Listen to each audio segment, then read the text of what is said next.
여호수아와 백성들이 이제 에발산에 올라가서 율법을 낭독하는 그런 장면입니다.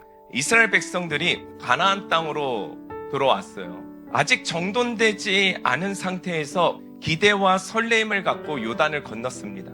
건너고 나니까 눈앞에 뭐가 펼쳐져요? 여리고성이 펼쳐져 있어요. 절대 무너지지 않을 것 같은 그런 완벽에 가까운 성이 나팔 소리와 백성들의 함성을 통해서 무너져 내리는 것을 보게 됩니다. 그리고 아이성을 만나요. 여리고성에 비해서는 보잘것없었던 성인데 거기서 철저한 실패를 맛보게 되죠. 이어서 아간의 죄가 들통이 나버리는 사건이 생기죠. 그래서 아골 골짜기에 끌려가서 죽임을 당하고 그 골짜기에 굳이 세우지 않아도 될 돌덩이를 공동체에 세우는 것을 또 맛보게 돼요. 그러나 하나님께서는 또 이스라엘 백성들에게 그 아골 골짜기를 통해 소망의 문을 또 열어주세요. 그리고 오늘 이 8장에서는 하나님께서 이스라엘 백성들을 이 에발산 위에 세우시는 거예요. 왜 하나님께서는 에발산 위에 이 이스라엘을 세우셨을까요? 자, 에발산이 지금 위치해 있는 곳이 지리상 어디냐면은 세겜 지역입니다. 하나님께서는 이스라엘이 에발산에 오르게 하시고 하나님께서 제사를 드릴 수 있게 단을 쌓게 하시는 거예요. 근데 우리가 단순히 하나님께서 에발산에 이스라엘을 세우셨구나 이렇게 생각할 수도 있지만 이 세겜과 이스라엘의 연결 관계에 대해서 우리가 조금 알면은 하나님의 큰 그림 속에서 우리가 하나님의 뜻을 조금이나마 우리가 엿볼 수 있을 것 같습니다. 그러니까 아브라함이 이제 하나님의 말씀을 따라갑니다. 인생이 이제는 자신에서 하나님께로 주도권이 넘어가 있는 상태였어요. 그러나 그 아브라함은 아버지 데라와 함께 하나님께서 약속하신 그곳을 가는데 아버지 집을 떠나질 못하는 거예요. 그래서 지금 어디에 머물러 있어요? 하란에 머물러 있었어요. 근데 거기에서 누가 죽게 되냐면은 아버지가 죽게 돼요. 데라가 죽고 나서 생각을 하는 거예요. 너는 본토 아비 집을 떠나 내가 너에게 보여줄 그 땅으로 가라는 말이 그때 생각이 나는 거예요.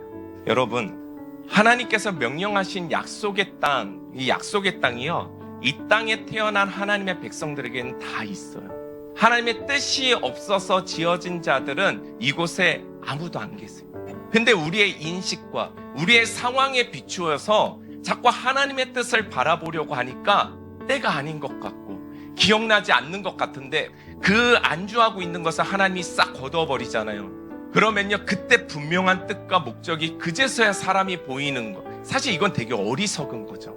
하나님께서 주어주시는 것을 자꾸 복으로 여기는 거예요. 은사로 여겨야 되는데, 자녀도 내 은사라고 생각하고 물질도 내 은사라고 여기고 살아야 되는데 그 목적과 노력이 결국은 내가 이루어야 하는 어떤 인식과 환경 속에 안주를 추구하기 위한 노력들이라면 그거는 언젠가는 썩어질 것들이 너무나도 많다라는 거예요. 하나님이 함께 하시는 자들, 하나님 주신 나의 부르심을 아는 자들, 내 삶이 은사라고 여기는 자들은요, 하나님 앞에 순종하고 나아가는 삶을 살아간다라는 것이죠. 그 하나님의 운행하심에 우리의 인생을 맡겨져서 내 몸과 삶, 우리의 신앙을 하나님의 여정 가운데 태워서 하나님과 함께 살아가는 인생을 살아야 된다라는 거예요. 이게 바로 본토 아비집을 떠나는 거예요. 상황에 따라 하나님의 말씀을 선택하는 삶, 그런 것이 아니라는 것이죠. 하나님이 우리를 향해 주신 그 소명, 하나님 주신 그 부르심, 변치 않는 그 사명, 그거를 우리가 잊지 말아야 된다라는 거예요.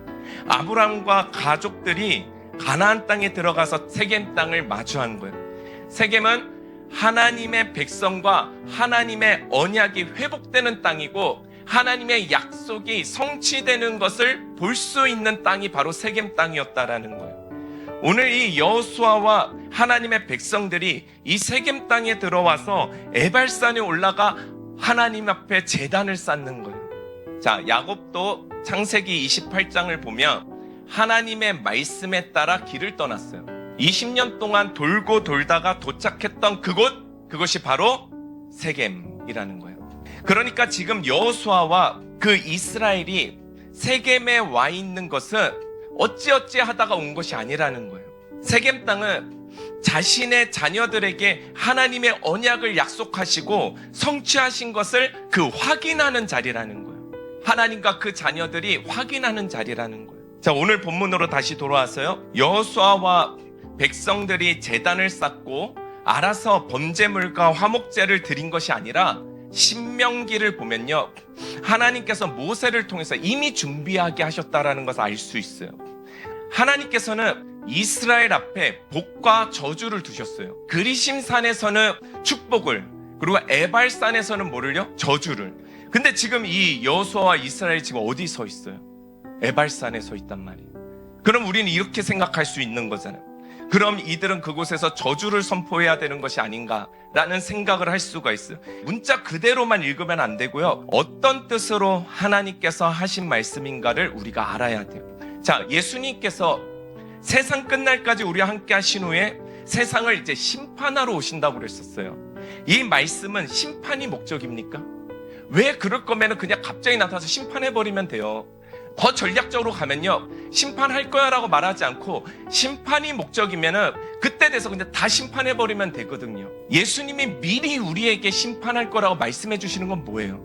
구원하시겠다라는 거예요. 여러분, 하나님은 성경 어디에서도요, 저주의 말씀을 하실 때 저주가 목적으로 하신 말씀이 한 번도 없었어요. 돌이키라는 거예요. 돌이키라는 거예요. 나를 기억하라는 거예요.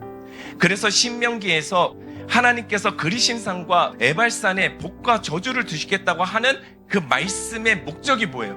저주가 목적이 아니라 하나님을 기억하라는 뜻이, 하나님을 붙들라라는 거예요. 내가 너희를 축복할 거라는 얘기예요. 그러나 그 축복이 너희의 공로인 것처럼 하나님의 뜻을 네 인식 속에서 해석하고 네 뜻에서 생각하고 네가 처한 환경과 문제 속에서 자꾸 하나님의 뜻을 해석하니 오류가 생기지 않니? 근데 이 시대를 살아가는, 이 2025년을 살아가고 있는 이 현대 사회가 지금 가나안 땅이 그 저주를 받기 전에 그 모습과 너무나도 같다라는 거예요.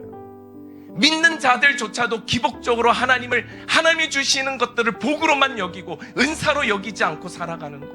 이게 지금 우리 기독교가 걸어가고 있는 이 길 속에, 어쩌면 하나님께서 이 여호수아의 말씀을 통하여 우리는 미리 이 이스라엘 백성의 미래를 알지만 그 역사가 되풀이되는 그곳 가운데 어쩌면 우리가 마지막 길을 가지고 있을 수도 있다라는 거예요. 저는 오늘 이 주일이 이 말씀을 통해 이곳이 우리의 에발산이 되기를 축복합니다. 지난 모든 시간 속에 하나님이 나와 함께 하셨음을 기억하고 나의 공로가 없음을 고백하고 앞으로 우리가 걸어가는 그 길들 속에 정말 하나님을 잊어버리지 않고 우리의 삶과 우리의 모든 것들이 정말 하나님으로부터 시작되고 하나님께로 돌아가야 된다는 것을 우리가 우리의 삶으로 증명하면서 그렇게 살아가는 그 인식의 현장이 오늘 이 예배가 되길 축복합니다. 사랑하는 여러분, 지금 여호수아와 이스라엘이 자신의 노력으로 가나안 땅에 들어오지 않았어요. 하나님이 하셨다라는 거예요. 이스라엘의 공로가 조금이라도 있을까요? 없어요. 하나도 없어요.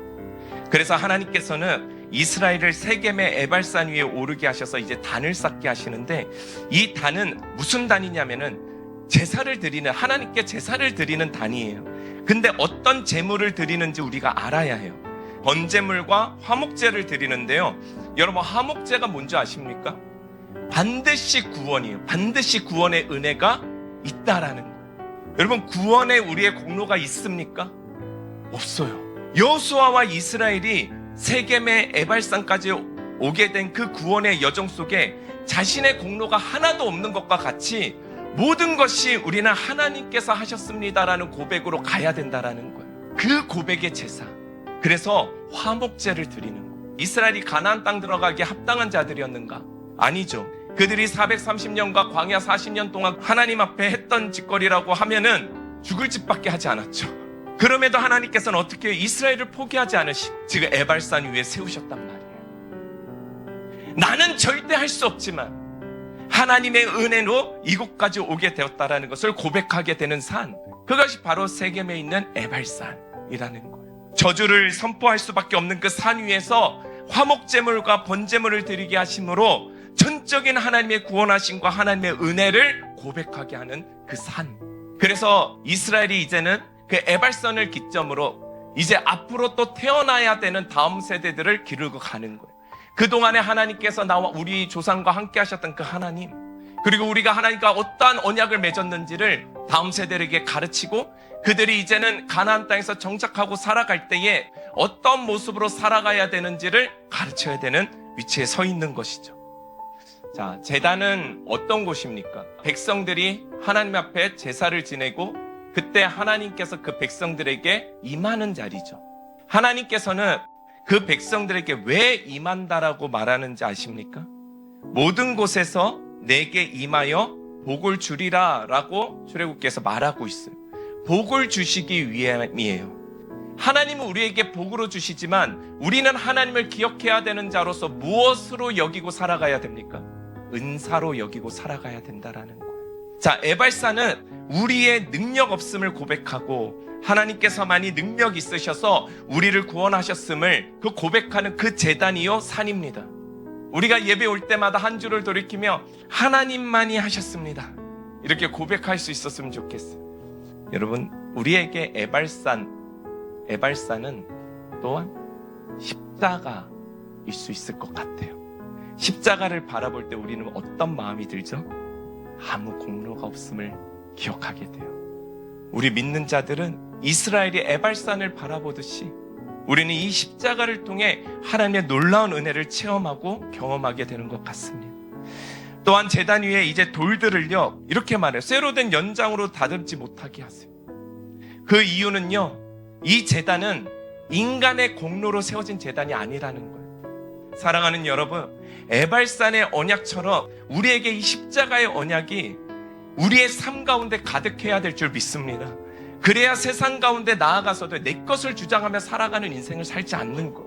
문제 많은 우리의 인생을 하나님께서 여기까지 끌고 오신 하나님의 그 은혜, 우리는 무엇으로 기억해야 합니까? 십자가. 예수님께서 에발산 제단의 어린 양이 되셔서 우리를 구속하셨고 구원하신 그 은혜를 주셨어요. 우리가 그 은혜를 잃어버리고 지금 좀 자리 잡고 안정적이다, 그 하나님의 은혜를 잃어버리고 내 맘대로 내 것으로 내 지식으로 내가 있는 문제로 하나님께 주장하며 나아간다면 그런 하나님의 의도를 전혀 파악하지 못하는 그런 자식의 모습일 것입니다. 여러분, 오늘 이 주일 예배가 여러분에게 에발산, 세겜의 하나님의 그 은혜를 확인하는 자리처럼 오늘 이제 인생을 우리가 다시 한번 전환점을 갖고 살아간다고 할 때 오늘 이 순간서부터는 내 것을 주장하며 살아가는 삶이 아니라 하나님의 것 가운데 우리의 삶을 실어 나보다 나 자신을 더 잘 아시고 나보다 나를 더 잘 이끌어 주시고 나는 한치 앞에 한 수, 두 수, 3수 정도밖에 못 보는 인생이지만 하나님은 천수, 만수를 보시며 우리를 이끌어 주시는 확실한 하나님이다라는 것을 믿는 이 믿음의 현장이 되기를 주님의 이름으로 축원합니다. 예수의 이름으로 나아가는 여러분 되시길 축복합니다. 진정한 이 땅의 승리는요, 내가 노력하고 공로로 쌓은 것 가운데 승리가 없어요. 예수의 이름으로 십자가의 은혜로 우리가 나아갈 때 하나님께서는 하나님의 승리를 우리 가운데 참여하게 하는 놀라운 은혜를 저와 여러분 가운데 주실 줄 믿습니다.